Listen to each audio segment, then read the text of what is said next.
Megan and Konrad are back on the Bio-Rhubarb-Limo this week to recover from the frankly decadent special edition. So, with an unwonted clarity, the megacanners discuss new Mayor Kai Wegner's accession to the throne, with or without help from some fascists, why the Mafia loves spending money in Germany, and the trial of left-wing extremist Lina E. Is it terrorism if you bash a Nazi? Alcohol-free cheers!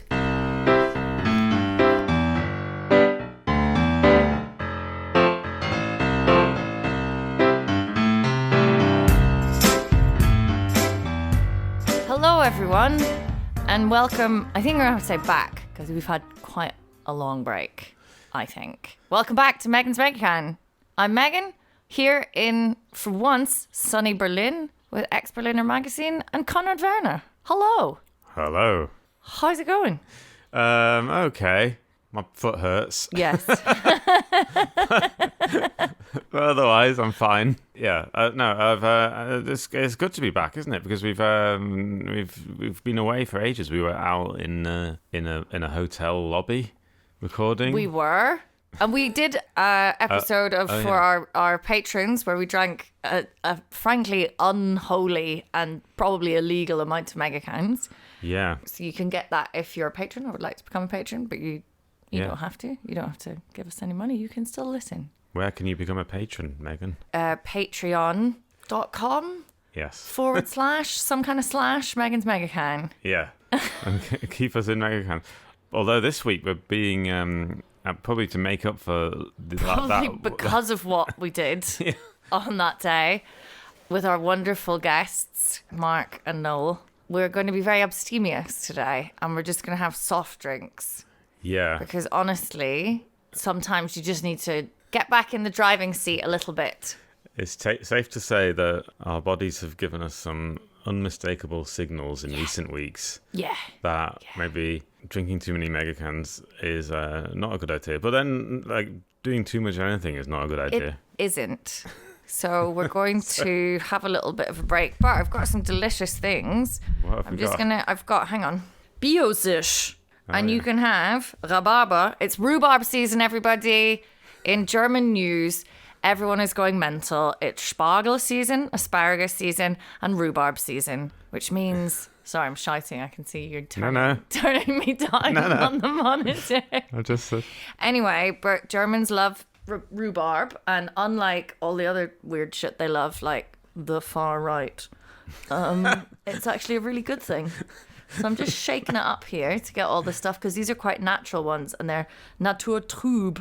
And I don't know what trüb means, but it sort of means like cloudy. Yeah. So you've got some cloudy lemonade, or you can have a rhabarber. Limo. They call everything limonade in Germany, even though it's not lemon. I'll have the lemon lemonade, please. All right, here you go. Thank you very much. Oh, God, that's delicious. I love very rhubarb. Nice. I really love rhubarb. Okay. And that's very nice and refreshing and healthy. Do you ever grow rhubarb? No, I don't. Maybe I should. Well, you in have my little garden. You have a dacha, don't you? I do have a dacha. Mm-hmm. Very middle class of you. Yeah.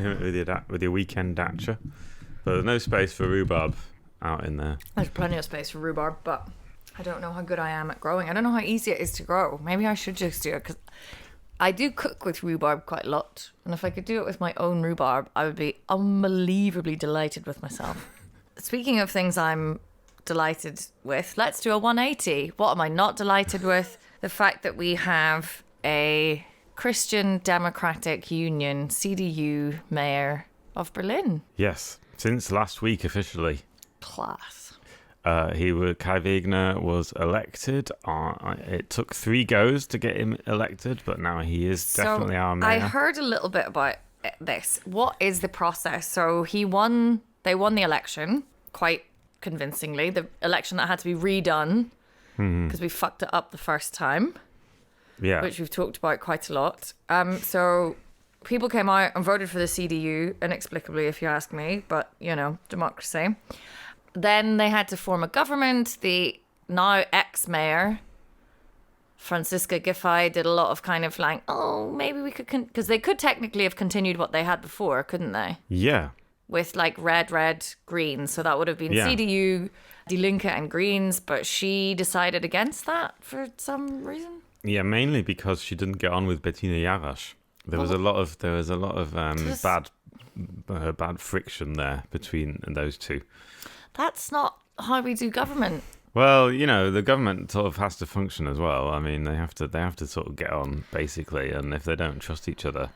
Well, I wouldn't trust Franziska Giffey. She's literally been done for plagiarism. How can you listen to that woman? Anyway, I can't just keep ranting on about Franziska Giffey, but honestly. She is now our new economy and energy. I think so. Anyway, yeah. So that is what she is now, and a lot of people are saying that it's a very diverse cabinet that Wegner has nominated, including the first ever black person in any position, I believe, in the Berlin government. That's the new culture minister, Joe Cialo, from Bonn. Good for him. Yeah, and there's CDU will be delighted with themselves. Let's see. I mean, maybe we're going to be surprised. He's CDU. There's the Turkish lady called Kansel Kiziltip, who I believe is from Kreuzberg, who is the new Labour and Social Affairs and Equality and Integration and Diversity and Anti-Discrimination Minister. Oof, she's got a lot on her plate. She's got 6 things on her plate. She's got a lot to be getting on with. Good luck to her. Yeah. This might interest you. We have a new Education, Youth and Family Minister called Katharina Günther Wünsch of the CDU. Günther Wünsch is fun to say, isn't it? Yeah, I've just been looking her up, actually. And she is a former teacher. So that's also good. And I think a friend of mine was saying to me she didn't just teach in gymnasien, so grammar schools. Like, she actually can't be anything worse than Astrid Busse, or Sabine Astrid Busse. Astrid Sabine Busse. One of those.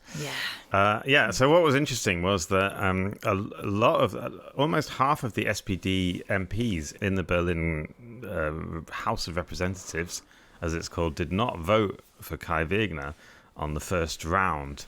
And it took him 3 goes to get elected. So he wins the election, and then Franziska Giffey, they come together and they're like, right, we're going to do a coalition. Yeah. But then the Abgeordneten, the House of Representatives, have to vote the mayor in, just the mayor, or they have to what? Well, the SPD party, the parties involved in the coalition contract first have to agree. So it can't just be the party leaders decide it. The party representatives also have to agree to the coalition contract. And then, which not all of the SPD ones did, because that was quite divisive, wasn't it? Yeah, some of them were quite left-wing, and so they didn't vote for it. But anyway, it got in. And then the mayor himself also has to be elected by the House, by the whole parliament. And yeah, he only got in, he sort of squeaked in on the 3rd round, and it took a long time, and it was a big, like a lot of Berlin media has been writing about this. They just ran it 3 times until... Yeah, basically, yeah, until someone won. I mean, they have to do it until someone won, so they all have to agree. And then they all go around and talk to each other and make little deals, and if you vote that... Yeah. Ugh. Right. And what threw the cat amongst the pigeons was that on the 3rd vote, yes, the AfD came out. They have 17 members in the Berlin Parliament, the AfD far right. They came out and put out a press release and said, "We voted for Kai Wegner." Yeah. That was very controversial, and they knew they were being controversial. That's the thing, because they know that the big major parties have like this taboo against the AfD helping them with anything. We had this, you might remember a few, do you remember a few years ago? Where something about this, yeah, like whoever, was it down in like Thüringen? Yeah. Bodo Ramelow he was being voted out. He's the Linke guy. He was the state premier. And he was voted out first time round by the representatives in favour of the FDP candidate. Yes. Kemmerich, he was called. Kemmerich, yes. And then it was the AfD had voted for him, and then people were like, oh, you have to stand down because fascists just voted you in. Yeah. Didn't that woman then throw flowers? Yeah, the Linke woman, they're all supposed to congratulate the new leader of the government, and And she came and she had flowers and she threw them at his feet. She didn't want to. She couldn't bring herself to present it. It was like a big demonstrative act, you know. Anyway, yeah. So he wasn't voted in the end. Then. And eventually, there was so much political fallout. Merkel had to intervene. She had to say something publicly, and then eventually Kemmerich resigned, and then now. But that was a bit difficult having an anti-democratic party in a multi-party democracy. Yeah, so it does cause some friction. Yeah, so the thing. I think shit, what happened. The fascists are at it again. Fuck. Oh. Yeah. Oh God! Right. Okay. So this time in Berlin, I think what happened was the AfD realised that they could cause a massive stink because it wasn't actually clear that all 17 of them, because it was all a secret ballot, so no one really knows if what they said was true. So no one, they just said, "Oh, we all voted." They just put out a press release saying we voted for Kai Wegner to be mayor. Did they give any reasons why? Were they like, what's their game plan here other than causing controversy? They said, like, we want to be professional and we want to have a stable government, and even though we disagree with Kai Wegner and we think that the coalition contract is too left-wing, because that's, obviously that's what they would say, we wanted to ensure stability because we're a responsible party, blah, blah, blah, blah.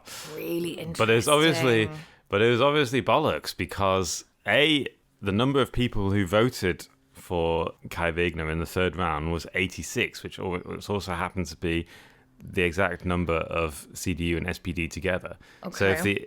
So if it had been like something like 97 or 100 or something, then you could say, okay, maybe a few AfD people did vote for him.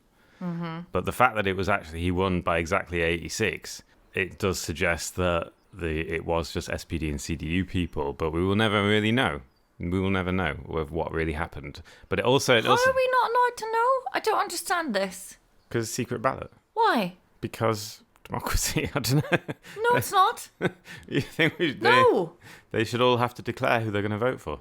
I just think it's very strange. Like, I think, and I'm not a political expert, despite your best efforts. But I do think it's odd, this idea of, like, protecting politicians, secret ballots and stuff like this. But to me, a politician is almost like they are a vessel for their constituency. Yeah. And so their constituency should be aware of what they're doing. Yeah. I mean, normally they are. They put a fucking dome on the top of the Reichstag. I know this is the different house. Yeah. But the same principle should apply. You can't then just go, oh yeah, and then we had a secret ballot. Maybe the fascists were involved, maybe not. Who can tell? Like, I think it's kind of important. It's a matter of public interest to know, and it shouldn't matter. Like, it's a political decision, Yeah. I mean, we do know when they vote or vote against for a particular issue, for bills to pass, we do know that is public record. But is this then a secret ballot because these people then all have to work together and people don't want to cause biases like that? I don't know. I don't know either, maybe. But it's obviously open to this because now the AfD can be like, do whatever fucking voodoo weird shit they want to do just to cause chaos. Yeah. And also they were clearly, it kind of undermines them themselves because they were kept talking about how they didn't like Kai Wegner. I mean, they would never vote for, an SPD government and all this other stuff. So I don't know. But anyway. What would they vote for? Like, let's face it, their closest partners would be the CDU. They'd be fucking desperate to go into coalition with the CDU. And honestly, I think given certain circumstances, the CDU, if public opinion would allow it, they're not going to stand on their principles, really. I don't know. Well, it would be difficult. I mean, I think it would be. I think it would be difficult. I think in some of the regions, because there are states in Germany where the AfD are the biggest party, right? There's Saxony, and there are people in the CDU in Saxony who are saying we should be open to that. But I think it would cause it would cause such a national scandal that even a national CDU leader would have to shut it down. He would have to veto that because it would be nationally such a big scandal. But we don't know. I mean, that's what the situation is now. Who knows? In 4 years' time, exactly. This is the slightly eat my words concerning thing. If we think back to kind of the whole fallout from New Year's, Kai Wegner was the one calling for, I think, the first names of all perpetrators. These are not people who've been charged, like all people who were arrested, I think, wasn't he? Weren't you saying this? Publish their first names. Yeah, this is first name guy. Yeah. That's That's not that's that a little bit fascist already. Yeah, that's not like that far away from. Anyway, I don't know. I think we have to be on the constant lookout for these slides. Anyway, Jesus. Okay. Right. So that's that. Yeah. Also, what happened this week, there were European-wide raids against the Italian Ndrangheta. What? Ndrangheta. I don't know how to pronounce it. Ndrangheta. There you go. Ndrangheta, yeah. Not at all That sounds culturally insensitive Italian. Sorry, Italy. We love you, really. Well, you should be sorry because this is a highly dangerous mafia Oh no! organisation. I take it back. I take it all back. Who are responsible for drug trafficking throughout Europe. Oh dear. And there were raids. Operation Eureka was carried out across Italy, Germany, the Netherlands, Belgium, various countries against this organisation. 130-something people were arrested, 30 of them in Germany. Uh-huh. Yeah, and it's quite interesting because it kind of brought to light an issue that has been going on for quite a long time. Is that, like, why does the mafia like it in Germany? And do you want to know the reason why? What's the deal with the mafia in Germany? Why do they love it so much? Well, it's because of cash. Because you can still buy a lot of stuff with cash.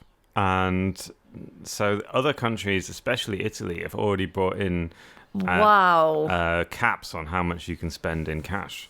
So in Italy, you can't spend more than €1,000 in cash. In Greece, it's €500. In Spain, 2,500. In Germany, there is no limit. And even until recently, it was even possible to buy property, real estate, with cash in Germany, which the mafia famously did. Is like well known, especially in the town of Erfurt and Thüringen.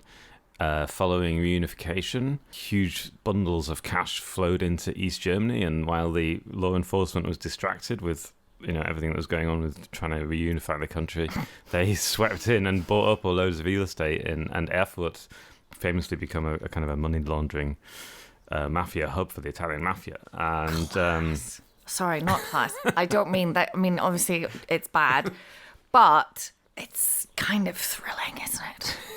Yeah, in a sort of a and also it's thriller really way. interesting that it's quite interesting that so the EU has a director. This is apparently money laundering law is an EU issue. Okay. So there's an EU directive saying there should be all EU countries have to have a €10,000 cap on cash transactions.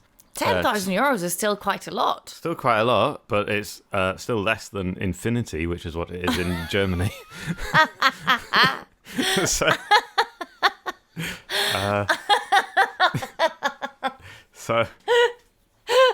That's so good. And yeah, so Nancy Faeser, who is our Interior Minister, yes, Federal Interior Minister, she wants to introduce this €10,000 cap. But she's not got around to it yet because there are all these legal... She's trying to get rid of a load of cash. She's trying to get rid of... there are legal issues about... Apparently, there are concerns that it might break the German constitution, might violate the German constitution and freedom and stuff. So It's still up in the air of whether that's going to happen. Meanwhile, you can't... Also, the other thing in Germany is you don't have to identify yourself.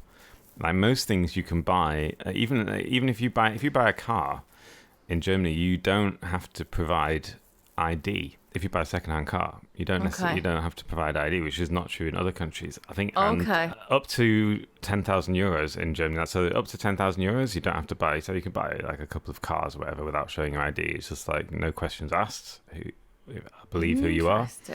And although now since 2020. You can't buy precious metals, so gold and silver, without showing ID. Just all of these things going on that I you don't think about it, do you? You can't hold all of these different No. things that are going on in the world in your head at one time to make an incredibly banal point. But, okay. So I was talking to some experts on the Mafia and the Mafia operations in Germany, and they think Good Lord, could we get them on the podcast? So they were like really sort of talking about how these organized crime just loves it in Germany because the other thing is that law enforcement is much laxer in Germany. So these arrests that were done in Germany this week were on Italian arrest warrants, and the reason for that was that in Italy, even just belonging to a mafia organization is against the law, whereas in Germany you have to also prove a crime. You have to have suspicion of a crime to arrest someone. Well, I mean, what is it? Like an actual... But that's just the chicken or the egg. I mean... But you have to... Surely the whole point of a mafia organisation is that it is inherently criminal, because otherwise it's just a bunch of lads. It's just some people. What are we doing? Just like... No, you have to have a specific thing that they have done, like kill someone, that you can say, okay, that throw them, like cement their feet and then throw them in a river. You got to like provide. I feel like we may be sort of. I want to make it clear. Organised crime and these kind of things are probably terrible and ruin a lot of lives. But okay, so these arrests would but not this have is happened. interesting. But then, how do you then prove membership? Can you just then be like, oh well, this person is like associating with that person? Yeah, the point is, if you can prove that they're in the organisation, then that in Italy, apparently that is already a crime, and in Germany that is not the case. Okay. So these arrest warrants, all these arrests would not have happened under German law. They can only happen under Italian law because it's like an international arrest warrant. Okay. So yeah, so that really happened this week, and it kind of threw a lot of light on how these things happen, and they And these experts that I talked to said there's basically no political will to do anything about this, mainly because, as a quote from this one woman I spoke to, a journalist who lives in Italy, a German journalist lives in Italy, she said, German politicians see the mafia's investment as an economic driver. Money comes and they don't want to know where it comes from, It's just money coming. I think it is fascinating from an economic standpoint as well. This is the thing, presumably, to then go and prosecute all these people. Like, you do take a huge amount of money out of the... Well, it's unfair it's very hard for a legitimate business to compete with an illegitimate business, for one thing. And also the whole dirty money rules the world, The whole thing about the war with Russia, the war in the war between that, all these sanctions that we have. The reason why they don't work, we impose these sanctions, is because we don't know where the money is. And all these this is what one expert told me this week. It's like you can impose all the sanctions you want, but if you've got no idea of who to sanction or where their money is or where they're hiding it, because they've laundered it throughout Europe, which they all do, then obviously the sanctions aren't going to work. And he was saying it affects everything, like the logging in South America is all run by, all the illegal logging in the Amazon, which affects us all because it's part of the climate issue. That is also done by organised crime. So anyway, that's the... So what it basically is it's legitimized, but only from the point at which it gets invisible. Because obviously, tough on crime and war on drugs, particularly, if we're thinking about the selling of drugs and then the laundering of that money, which must be a massive market in Germany. Fucking hell. Oh, yeah. Neukölln alone must be financing loads of shit. So there's no political will to prosecute the people who are making loads of money off this. But of course they have to kind of constantly be harassing these guys that are on the streets in Görlitzer Park. They are the people at the lowest, everything. It's just exactly the same capitalist system that we have, just illegal. Yeah. And no one has any will to do anything about it because the people who are really suffering have absolutely no say or agency. Brilliant. And and then also the whole real estate thing. I mean, until recently, so only since April this year has it been illegal to buy property with cash in Germany. So apparently about 100 billion euros are laundered in Germany every year. That's what they're saying. It's a lot of money. A lot of it is invested in real estate. Mm-hmm. There's no one knows who loads of people in Berlin don't know who their landlords are because they're all hidden in these shell companies. And we know that these shell companies, there is organized crime behind these shell companies, you know. But then at what point do we just stop saying, because like whether it's legitimate or illegitimate, and if everyone at the top is like, nah, wow, we need the money, it's insane to then start hunting through these threads and being like, oh no, but those are the bad property developers. They're all exploiting us. They're all... Yeah. What is really the difference between... Well, I suppose you're making someone risking like going to prison, which is bad if they're dealing drugs for you, like on a whatever level. But like, it's still this fucking stupid exploitative system. And it's demented to then... the sort of moralizing that goes along with talking about like organized crime. And I mean, yes, it's bad, but it's I don't think any of it is particularly justifiable. No. Okay. But we sort of have these structures that allow ourselves to point the finger at that. Yeah, no, I think I'm probably there's obviously quite a lot of nuance, but I'm struggling to understand it. This is where I need my mega can, which I don't have right now. Okay. Then I would be like... Yeah, I was struggling with the clarity of the situation. It's all just so murky. Anyway, do you want to hear about the other thing? Yeah, sure, why not? Okay. So also this week, well, actually it wasn't happening this week, but it's happening in the last few weeks, is the trial of left-wing extremist Lina E. Lina E! I'm always interested in the term left-wing extremist is used. What did she do, allegedly? She is accused of founding a criminal organization that carried out several attacks on neo-Nazis in the state of Thuringia.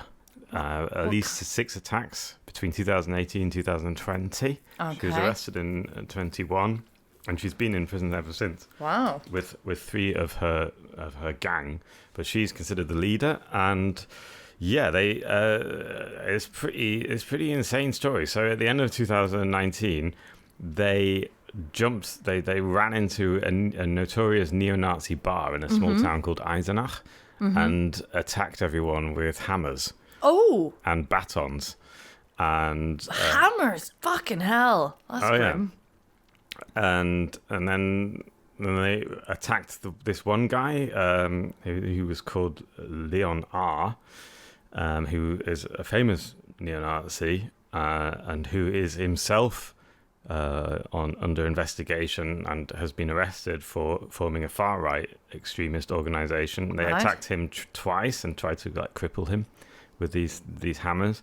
And yeah, they essentially caught him. This trial has been going on for 2 years because there are 6 separate attacks that have to be sorted out, and now it's carried on even longer because the state prosecution's case rests on the testimony of a member of her group who turned state's witness, which is like he's a left-wing extremist who defected essentially because he was accused of another crime, and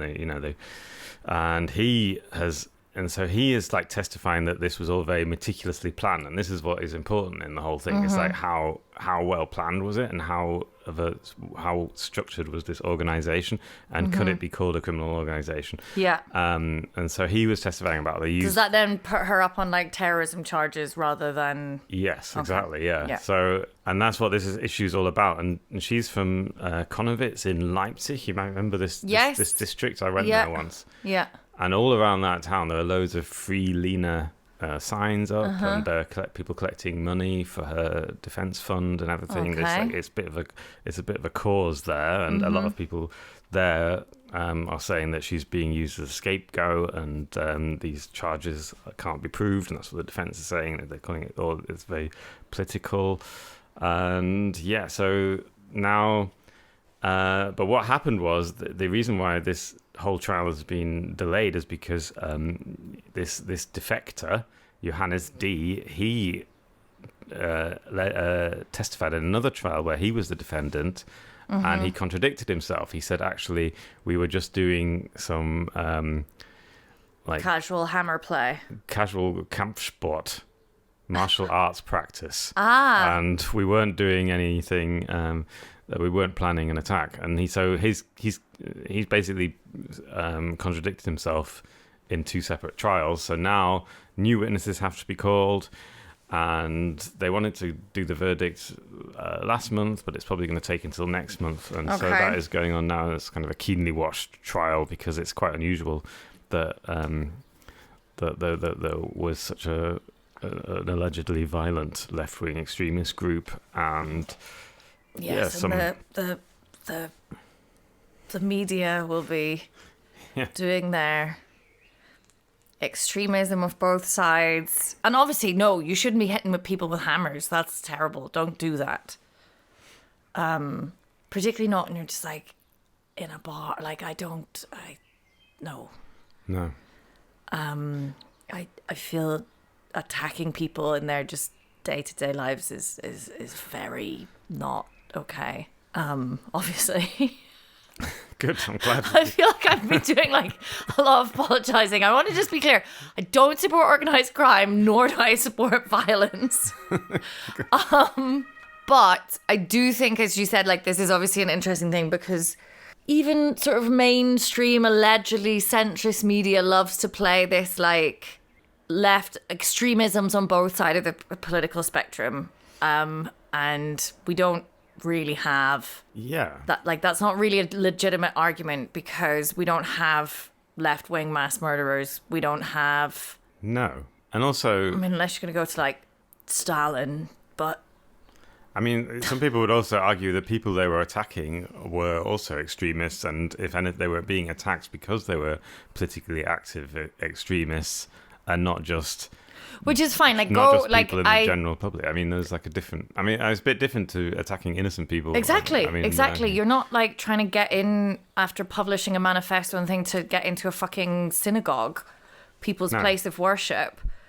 I do. It's still wrong. It is, and you can't. I don't think we should all like, oh, well, let's understand where people on the right are coming from. No, but should we burst into their like, no. An interesting case. So let's see what happens. And it's pretty crazy because she was only like 25 when she was a student. She was like a 25-year-old student, 26-year-old student when she did all this. Well, people tend to be, don't they? And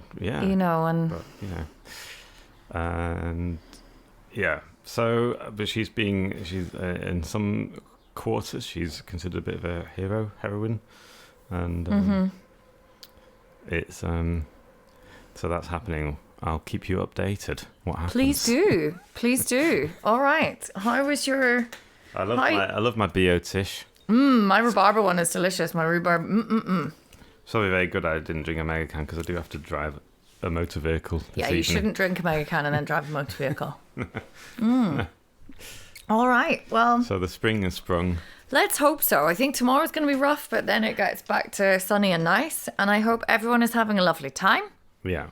Thank you very much for listening, and thank you for your patience while you waited for this latest episode.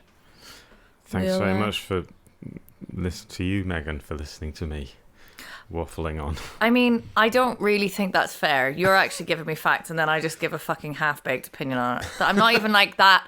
I think that's the difference with having the megacan. Like, I'm just so immediately going, no, that what? No, that's overly simplifying. Do you believe in that? No. Are you just saying this to like keep people entertained?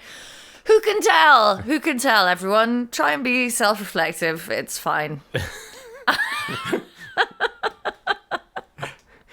Don't change your behaviour, but at least acknowledge it. Even if you agree with yourself. I do. Yeah. All right. All right. Take care, everybody. Bye. Bye-bye.